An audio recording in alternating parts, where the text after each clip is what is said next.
Assalamualaikum warahmatullahi wabarakatuh. Salam sejahtera untuk kita semua. Selamat datang kepada jajaran Direksi Perusahaan Tercatat, Bapak Ibu para tamu undangan, dan peserta yang telah hadir pada hari kedua rangkaian kegiatan Public Expose Live 2021. Di hari kedua ini, ada 12 perusahaan tercatat yang akan memaparkan perkembangan terkini usaha mereka. Public Expose Live 2021 ini merupakan salah satu komitmen kami untuk memfasilitasi seluruh masyarakat agar mudah mendapatkan informasi pasar modal terkini secara live dari manajemen perusahaan tercatat. Acara ini merupakan bentuk transformasi digital yang kami lakukan untuk meningkatkan literasi para investor, khususnya dalam kondisi pandemi yang masih melanda saat ini. Semoga kemudahan dalam mengakses informasi pasar modal terkini oleh masyarakat luas mengenai kinerja perusahaan tercatat dapat semakin meningkatkan kepercayaan masyarakat terhadap pasar modal Indonesia, yang pada akhirnya diharapkan dapat meningkatkan likuiditas pasar dan basis investor. Akhir kata, saya mengucapkan selamat mengikuti acara Public Expose Live 2021. Semoga dapat memberikan banyak manfaat bagi perusahaan tercatat dan menjadi informasi berguna yang dapat melengkapi keputusan arah investasi Bapak Ibu para investor ke depan. Terima kasih. Wassalamualaikum warahmatullahi wabarakatuh.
What are your good things in life?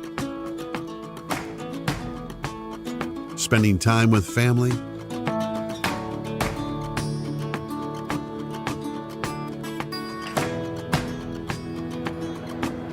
Exercising daily? Or trying a new activity? All in one vicinity. We want you to have a space to move.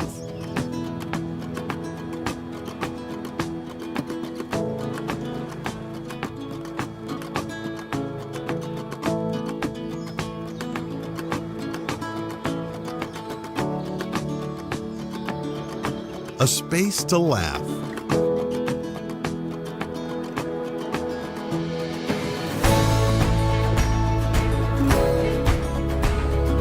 And a space to do tasks.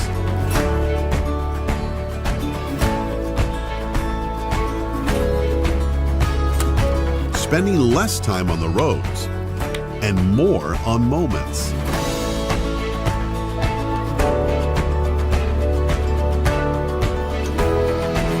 Finding the good things in life. By Sinar Mossland.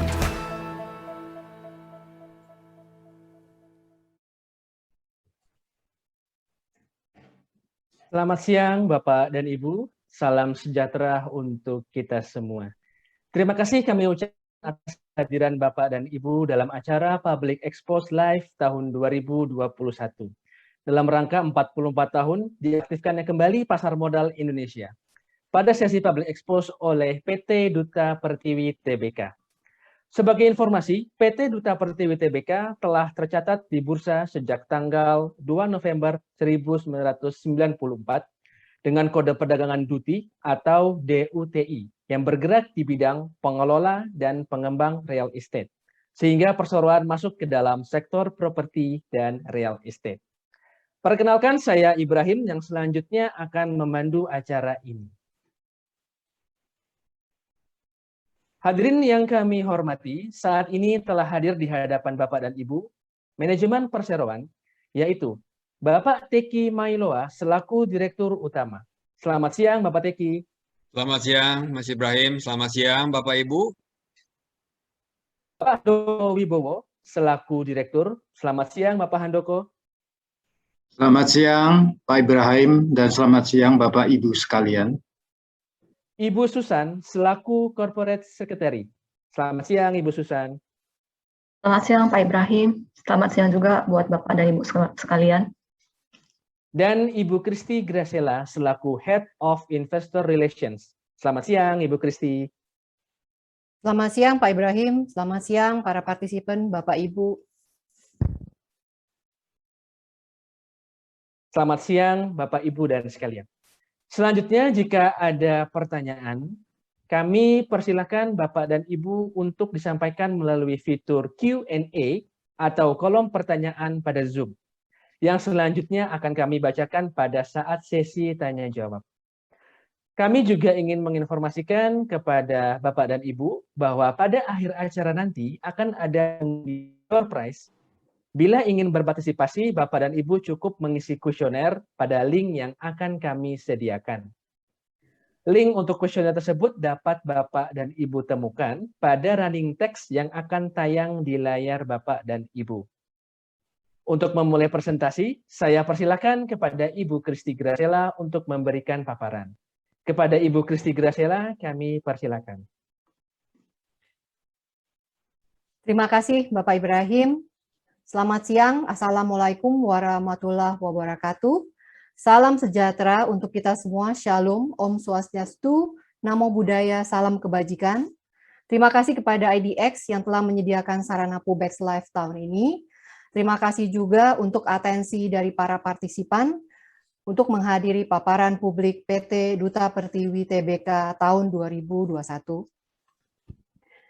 Sekilas saya hendak mengkilas balik perjalanan perusahaan yang sudah berdiri hampir 30 tahun lalu, dimulai dengan menjadi sang pelopor dari ruang retail dengan brand name ITC atau ITC, International Trade Center. Kemudian kami berkembang melalui pertumbuhan yang sangat signifikan dari tahun ke tahun menjadi developer yang reputasi prima dalam hal hunian, ruang perkantoran, dan sewa retail yakni ITC dan mall.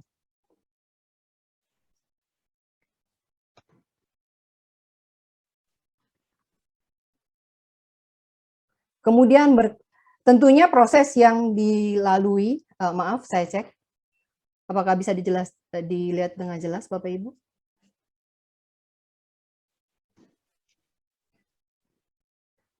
Oke, saya lanjutkan. Tentu proses yang dilalui panjang lebar seperti yang dapat kita bacakan di screen. Dari proses IPO tahun 1994 di Bursa Efek Surabaya, saat itu masih ada, sekarang sudah dilebur menjadi Bursa Efek Indonesia, dan melakukan beberapa aksi koperasi sepanjang 25 tahun, dan pengembangan beberapa proyek yang merupakan flagship kami yang banyak sekali, yang nanti akan kami paparkan beberapa hal yang utama. Dan terakhir tahun ini kami baru merampung satu akuisisi asosiasi company bernama PT Itomas Kembangan Perdana menjadi 100%, ya tadinya 50%, menjadi kepemilikan 100% dengan proyek yang sedang dibangun yaitu apartemen Aerium. Untuk melakukan semua ekspansi dan akuisisi diperlukan pendanaan yang sangat suportif, dan Duta Pertiwi sendiri mendapat dukungan dari para investor uang dan pasar modal, termasuk penerbitan obligasi rupiah, di mana sejak tahun 1996 menerbitkan obligasi rupiah pertama kami, yaitu sebesar 200 miliar, dan terakhir obligasi yang diterbitkan oleh Duta Pertiwi itu balik ke tahun 2007, sebesar 500 miliar, dan semua obligasi sudah kami lunasi sesuai jatuh tempo dan tepat waktu. Seperti yang kita ketahui bersama, bahwa pemegang saham pengendali Duta Pertiwi adalah PT Bumi Serpong Damai Tbk,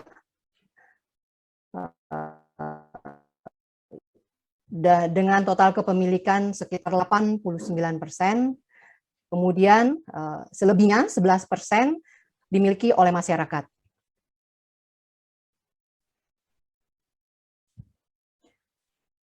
Dan dapat kami paparkan juga dalam kesempatan ini, inilah jajaran Dewan Komisaris kami yang dinakodai oleh Bapak Mukhtar Wijaya selaku Komisaris Utama, Bapak Ridwan Darmali sebagai Wakil Dirut, Bapak Teddy Pawitra dan Ibu Susi sebagai Komisaris Independen.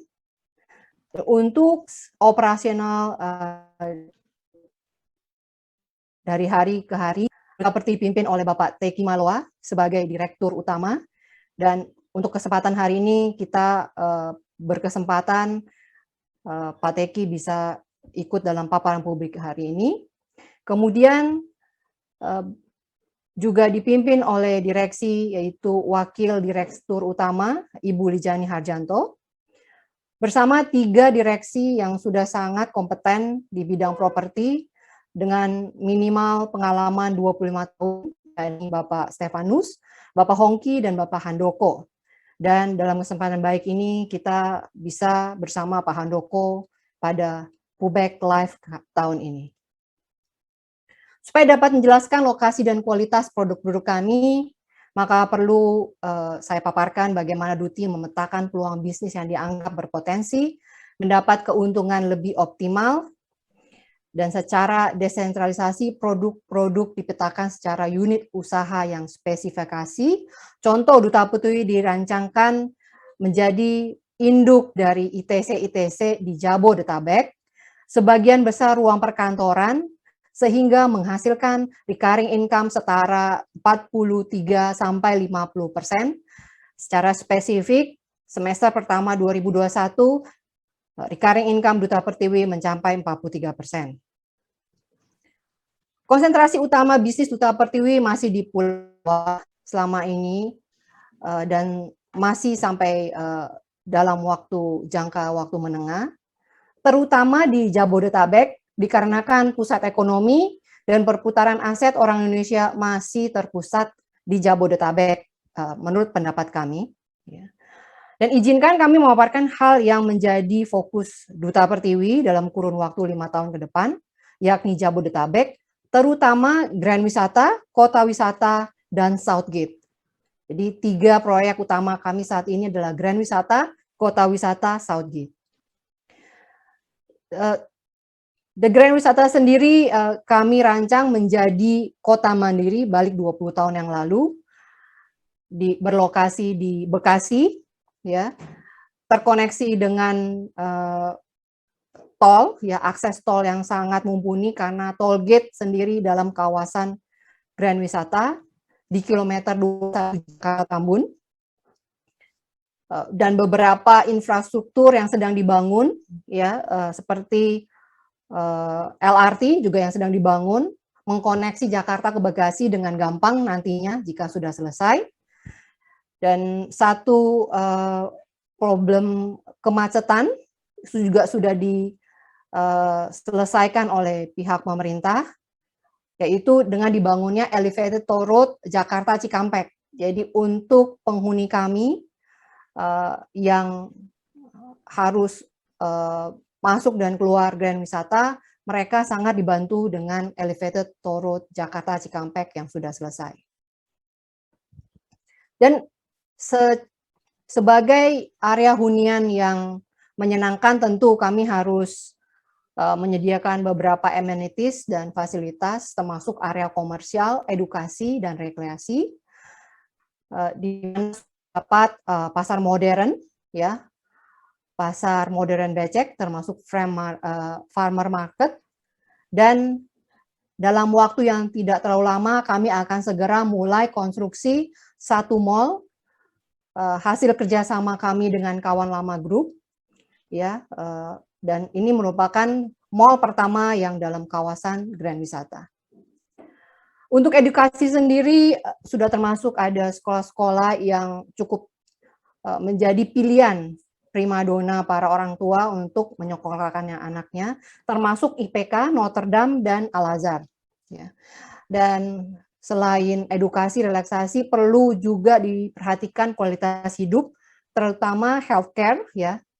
Rumah sakit yang sudah ada di Grand Wisata adalah Hermina dan Eka Hospital. Ya. Dan ini segmen pasar yang kami targetkan untuk Grand Wisata adalah menengah ke atas untuk lokasi Bekasi dan sekitarnya.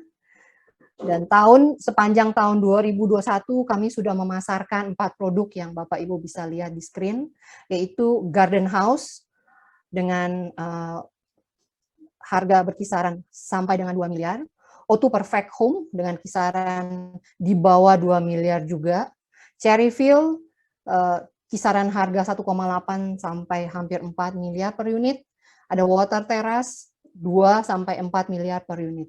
Jadi ini adalah yang kami tawarkan kepada calon pembeli kami. Mereka bisa memilih bentuk desain rumah tapak mana yang paling cocok untuk menjadi rumah hunian dengan kisaran harga dari 1 sampai 4 miliar. Dan selain Grand Wisata sendiri, kami memiliki kota wisata di Cibubur. Ini merupakan salah satu strategi diversifikasi, memetakan resiko dan peluang, ya, sehingga kami sebisa mungkin dapat menghasilkan return yang baik bagi stakeholder Duta Pertiwi.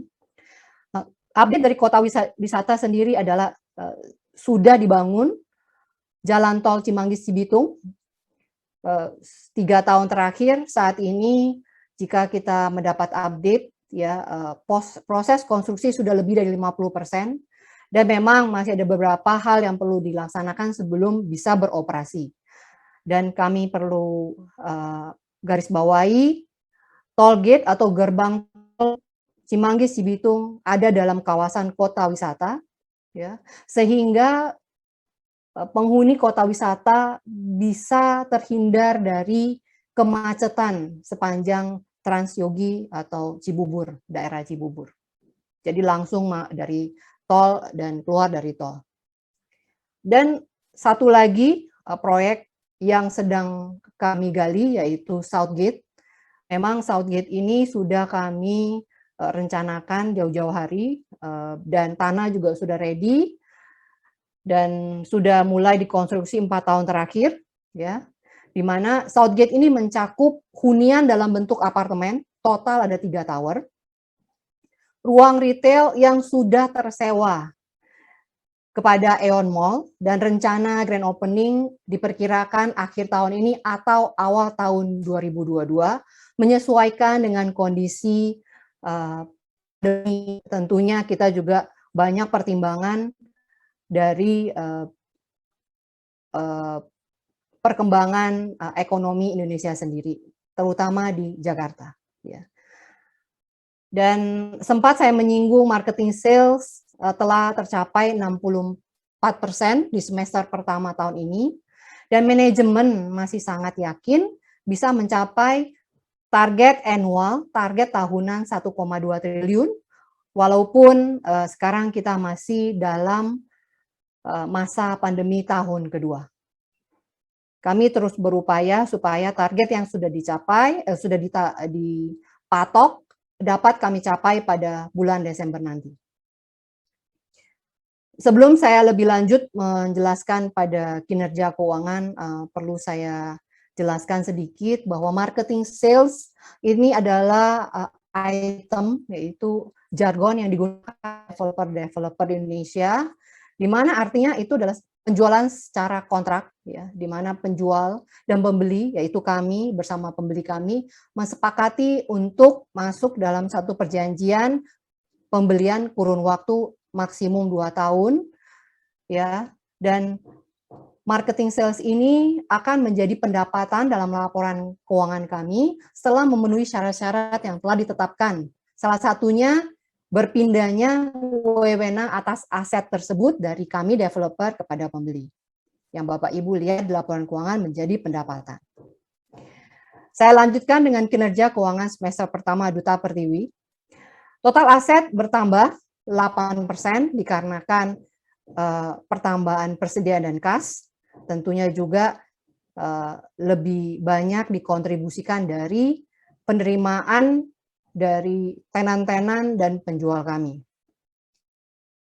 Total liabilities bertambah 23% dikarenakan pertambahan utang bank untuk mendanai pembangunan Southgate, ya, yang tadi saya paparkan, 3 apartemen dan 1 mall di TB Simatupang. Total ekuitas tumbuh 3% ditopang dari kenaikan bersih tahun 2021. Rasio hutang ini sedikit berubah. Yang tadinya rasio hutang kami adalah 0, tidak memiliki hutang.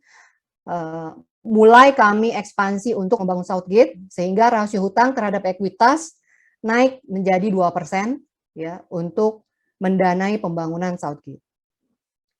Capex yang telah direalisasi sebesar 145 miliar di 6 bulan pertama tahun 2021.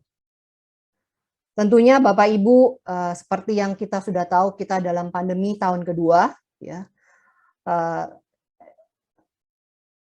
Akibat dari pandemi ini selain mengganggu kesehatan kita semua, ya, kesehatan lingkungan kita, dan juga memberi dampak turunnya perekonomian pribadi dan secara institusional seperti Duta Pertiwi. Sehingga tahun ini kami terpaksa harus membukukan pendapatan yang turun 2% dikarenakan ruang sewa kantor dan ruang retail terpaksa harus mengikuti aturan dari pemerintah pusat atau pemerintah lokal untuk bersama-sama mengurangi mobilitas dengan menutup atau mengurangi jumlah pengunjung atau penghuni mal dan kantor. Sehingga tentunya ada hal-hal yang harus kami pertimbangkan menjadi pengurangan dari pendapatan sewa kami dari kegiatan pengurangan mobilitas ini. Dari sisi laba juga laba core turun 12% year on year. Laba usaha turun 24%, laba tahunan dapat kita lihat jadi meningkat sekitar 81%. Dari sisi profitabilitas dapat kami update juga margin tahun 2020 versus margin tahun 2021 semester pertama. Margin kotor mengalami sedikit penurunan dari 75 menjadi 70 dikarenakan mix dari percampuran produk yang harus kami akui menjadi pendapatan. Margin operasi turun dari 34 menjadi 21 dan margin bersih naik dari 31 meningkat menjadi 41 karena ada beberapa penghematan di luar OPEX. Margin EBITDA sedikit turun 44 menjadi 36%. Imbal hasil ekuitas cenderung naik, tadinya 3% year on year menjadi 5%. Ya. Secara umum komposisi pendapatan didenominasi oleh penjualan rumah tapak, diikuti dengan ruko. Tolong slide-nya di poin ke, ya, terima kasih. Secara komposisi pendapatan lebih banyak didenominasi dari penjualan rumah tapak, diikuti penjualan ruko dan apartemen. Dalam hal ini kami sebut komersial. Rasio penjualan sebesar 57% dibandingin total pendapatan, yakni dari total pendapatan 701 miliar semester pertama 2021. Jadi Bapak Ibu, 57 adalah penjualan, ya, adalah recurring income saat ini dari sisi top line kami. Dan recurring income sendiri kami dapatkan dari sewa ruang perkantoran dan sewa ruang retail ya, di mana dari total ini hampir bisa dikatakan 80% dari 2 unit usaha tersebut, yaitu sewa perkantoran dan sewa retail. Dan untuk ini kami juga mengupdate bahwa posisi kas kami naik 19%, ya. Dan tanah yang belum dikembangkan masih cenderung flat, karena kami juga selain menjual juga mencoba untuk mengakuisisi tanah tapi tidak agresif. Dan dari sisi pendapatan usaha, tadi sudah kami update, minus 2% dari 718 turun di 701%.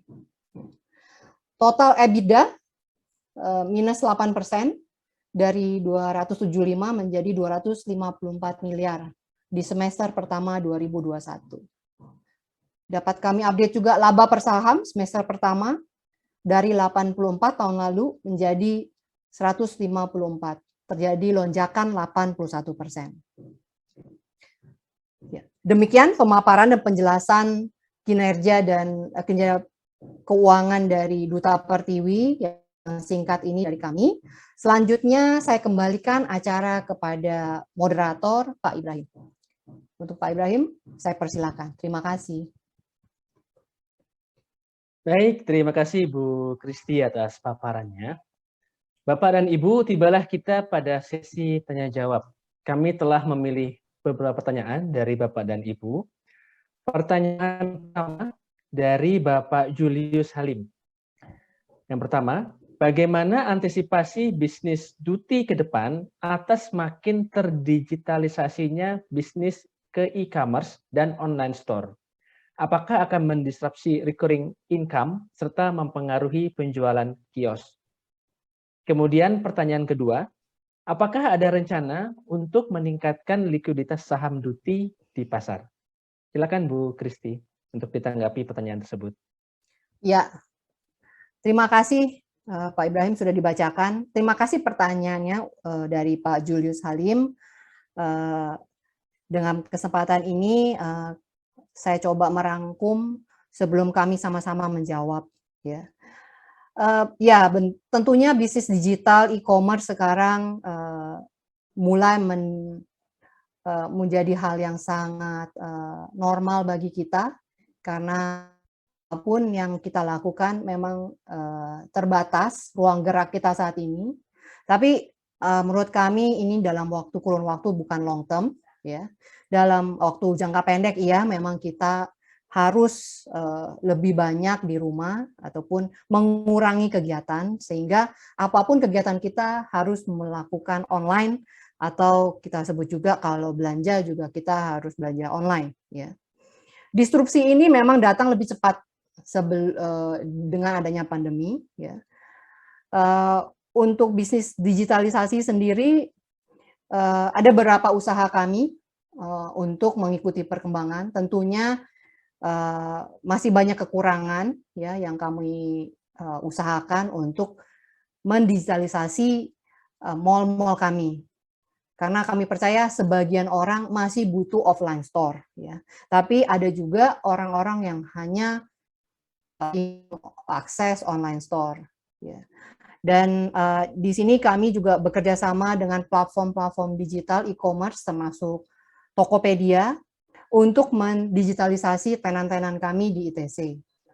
Untuk kesempatan ini saya mohon izin kepada Pak Teki Samoko mungkin bisa mengupdate kita tentang usaha-usaha Duta Pertiwi membantu tenan lebih mempromosikan diri kepada pangsa pasar digital yang mungkin saat ini dalam jangka waktu pendek lebih dibutuhkan. Silakan Pak Teki, Pak Handoko. Ya, terima kasih Bu Kristi atas pertanyaan yang disampaikan tadi. Dapat kami sampaikan juga bahwa memang pada saat ini dengan adanya keadaan pandemi ini, konsep digitalisasi itu memerlukan suatu peran yang sangat penting.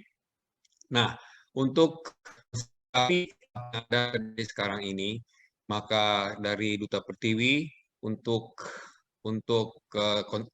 untuk penjualan ataupun membantu perdagangan yang ada. Contohnya di ITC kita melakukan online yang kita sebutkan ITC Trade. Nah, ITC Trade ini mempunyai keunikan dibandingkan dengan e-commerce yang lain karena kita mempunyai physical store. Jadi keandalan dari suplai barang ataupun kualitas dari barang itu bisa dicek sendiri oleh pembeli, ya. Jadi kita tidak takut ada kejadian-kejadian misalnya barang sudah dibayar tapi delivery-nya nggak ada dan sebagainya dan sebagainya. Ada hal-hal seperti itu yang terjadi. Kalau di ITC Trade itu tidak akan terjadi karena pembelinya bisa juga melihat, oh barangnya ada, tokonya ada. Dan ada kecenderungan juga bahwa online itu akan berkiblat online offline. Jadi offline store itu tidak akan tertinggal begitu saja. Malah ada toko-toko yang tadinya hanya online, virtual, itu mencari tempat di tempat-tempat kita, di kios-kios kita, untuk membangun flagship store. Memang pada saat seperti ini, ada produk-produk tertentu yang kurang berhasil ya, karena tidak diperlukan oleh orang-orang, misalnya pakaian. Kalau di ITC Mangga 2 kita terkenal dengan busananya, ya.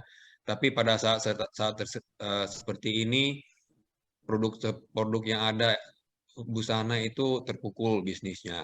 Tapi di lain pihak karena kita juga punya beragam sendiri di Mangga 2 Mall dan juga di Roxy itu yang IT dan juga gadget dan lifestyle produk itu dengan pada saat-saat seperti ini malah melonjak dengan tinggi penjualannya. Di sisi lain juga menjawab dari penurunan penghasilan yang ada dari recurring income. Kalau kita lihat dari komposisi revenue yang ada di Duti, 57% itu berasal dari residensial dan komersial. Dan dari 43% itu pun juga terbagi antara office dan leasing yang ada di ITC Trade.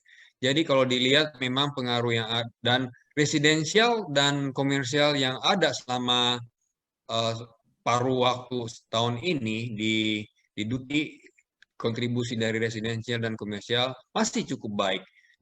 Demikian pula dari office leasing masih cukup baik. Memang ada penurunan karena adanya permintaan dari tenan untuk kemudahan atau keringanan dari service charge dan sebagainya yang tentu kita juga melihat dan mencoba untuk mengakomodir keadaan-keadaan dari pedagang-pedagang ataupun tenan-tenan yang ada.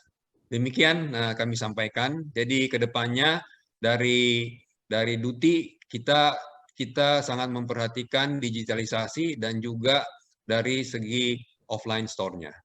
Demikian Bu Kristi, dapat kami sampaikan seperti itu. Terima kasih Pak Teki.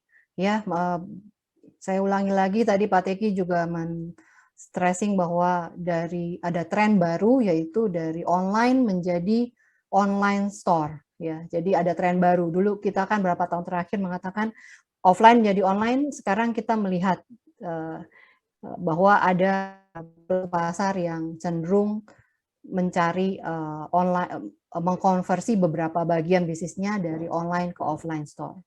Dan pertanyaan dari Pak Julius Halim juga yang kedua adalah apakah ada rencana untuk meningkatkan likuiditas saham Duta Pertiwi di pasar? Ya, ini sangat kami perhatikan kepada Bapak Ibu ya. Likuiditas Duti memang terbatas saat ini dikarenakan 89% dimiliki oleh BSDE, Duta Bumi Serpong Damai Tbk, dan tidak diperdagangkan memang menjadi satu investasi yang tidak diperdagangkan sama sekali. Market sendiri memang 11% ya. Kami melihat bahwa segala kemungkinan yang demi kebaikan Duta Pertiwi akan dipertimbangkan ya. termasuk meningkatkan likuiditas. Ya. Tentunya kami memang butuh support dari pasar modal untuk menjalankan rencana kami untuk saham-saham Duta Pertiwi.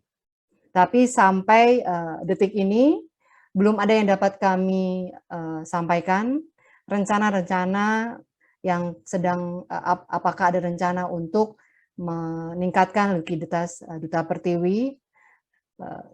Masih kami keep sama seperti saat ini. Jadi BSDE akan tetap memegang 89% di Duta Pertiwi. Ya. Mungkin opsi berikutnya adalah jika kami butuh support modal dari pemegang saham untuk menjadi lebih liquid lagi, banyak beberapa opsi. Salah satunya mungkin yang paling obviously adalah meningkatkan jumlah saham dan baru. Tapi saat ini tidak ada rencana kami sama sekali. Demikian jawabnya untuk 2 pertanyaan dari Pak Julius. Saya balikan kepada Pak Ibrahim. Baik, terima kasih Bu Kristi dan Pak Teki atas tanggapannya. Pertanyaan kedua dari Bapak Robert Susilo. Yang pertama, apakah marketing sales jadi pendapatan setelah penyerahan kunci dari developer atau bisa lebih awal? Kemudian yang kedua, berapa lama biasanya pencatatan marketing sales menjadi pendapatan di laporan keuangan perusahaan? Silakan Bu Kristi untuk menanggapi pertanyaan tersebut. Ya, terima kasih Pak Ibrahim. Untuk 2 pertanyaan ini, saya jawab yang pertama. Terima kasih Pak Robert pertanyaannya seputar marketing sales. Serah terima kunci ataupun penyerahan wewenang hak atas satu aset merupakan salah satu kriteria untuk membukukan marketing sales menjadi accounting sales. Ya. Tapi ada beberapa kriteria yang lain yang mungkin bisa dipenuhi atau menjadi prioritas kedua, yaitu sudah membayar 100% dari total amount di PPJB, itu juga merupakan kriteria untuk membukukan pendapatan, Pak. Jadi apapun syarat-syarat yang kami tentukan, semuanya sudah sesuai dengan standar akuntansi yang berlaku di Indonesia. Untuk pertanyaan Pak Robert yang kedua adalah berapa lama, ya? Berapa lama cycle konversi marketing sales menjadi pendapatan? Ini saya coba langsung jawab supaya bisa menampung lebih banyak pertanyaan dari audiens. Bahwa rata-rata kalau untuk rumah tapak kami butuh waktu maksimum 18 sampai 24 bulan mengkonversi marketing sales menjadi pendapatan, ya. Rata-rata 18 bulan sampai 24 bulan untuk rumah tapak. Tetapi untuk apartemen, ya, untuk apartemen kami butuh waktu lebih lama karena masa konstruksi lebih panjang, pengerjaan konstruksi lebih rumit, ya, dibandingin rumah tapak. Jadi kami butuh 3 tahun maksimum sampai 5 tahun pengerjaan konstruksi, tergantung seberapa rumit konstruksinya. Kalau apartemennya tidak terlalu tinggi, biasa 3 tahun kami sudah bisa serah terimakan. Begitu Pak Robert, semoga jawaban dari saya cukup jelas. Saya kembali lagi kepada Pak Ibrahim. Baik, terima kasih Bu Kristi atas tanggapannya. Pertanyaan selanjutnya dari Ibu Feni Kontan. Yang pertama adalah, bagaimana perkembangan proyek baru Duti saat ini? Kemudian, proyek mana saja yang berkontribusi besar ke penjualan Duti? Kemudian yang kedua, bagaimana juga perkembangan kinerja segmen retail seperti ITC saat ini? Apakah masih tertekan akibat dampak PPKM? Seperti apa saat ini kondisinya? Dan bagaimana strategi yang akan dilakukan oleh Duta Pertiwi? Silakan Bu Kristi. Ya, terima kasih Pak Ibrahim. Oke, pertanyaan dari Bu Feni tentang bagaimana perkembangan proyek baru saat ini. Tadi saya sudah paparkan tentang Southgate, ada rencana juga kami akan bangun mall bersama kawan lama di Grand Wisata dan Kota Wisata. Tadi mungkin saya skip ya. Jadi ada 2 rencana pembangunan mall bekerja sama dengan kawan lama grup di Kota Wisata dan Grand Wisata. Jadi mall itu menurut pendapat kami, mall akan dapat menjadi fasilitas atau amenities baru, sehingga bisa mendorong kegiatan residence kami dan kegiatan penjualan kami juga biasanya meningkat jika ada penambahan amenities seperti mall, sekolah, dan akses baru seperti tol ataupun LRT. Ya. Jadi pengembangan mall baru adalah Southgate, masih kami fokusnya di situ, dan Aerium di Taman Permata Buana Jakarta Barat juga masih kami kembangkan terus, ya, walaupun memang apartemen sudah 5 tahun terakhir belum pick up, belum pulih, tapi usaha marketing kami terus kami dorong sehingga kami bisa deliver apa yang sudah kami targetkan tadinya. Tapi mungkin timeline akan mundur dibandingin timeline awal. Kemudian kontribusi paling besar saat ini untuk duta penjualan, ya.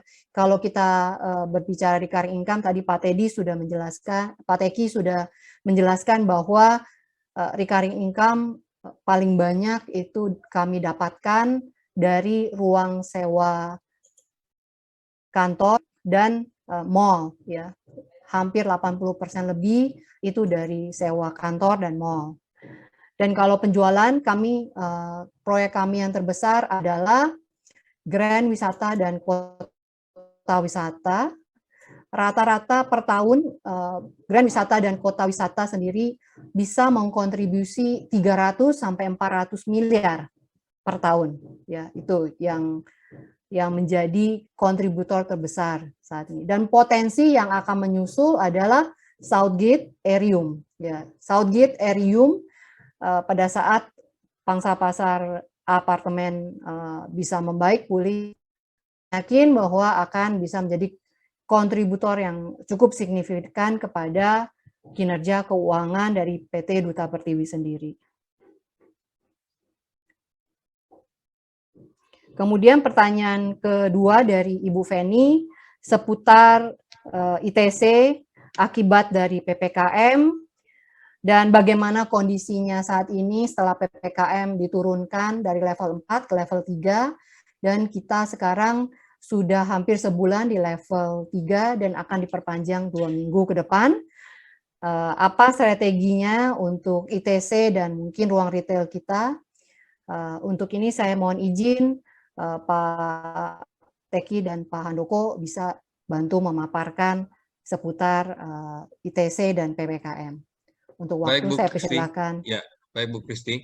Memang dengan adanya pandemi ini dan ada dari pemerintah menerapkan PPKM untuk menjaga kesehatan dan juga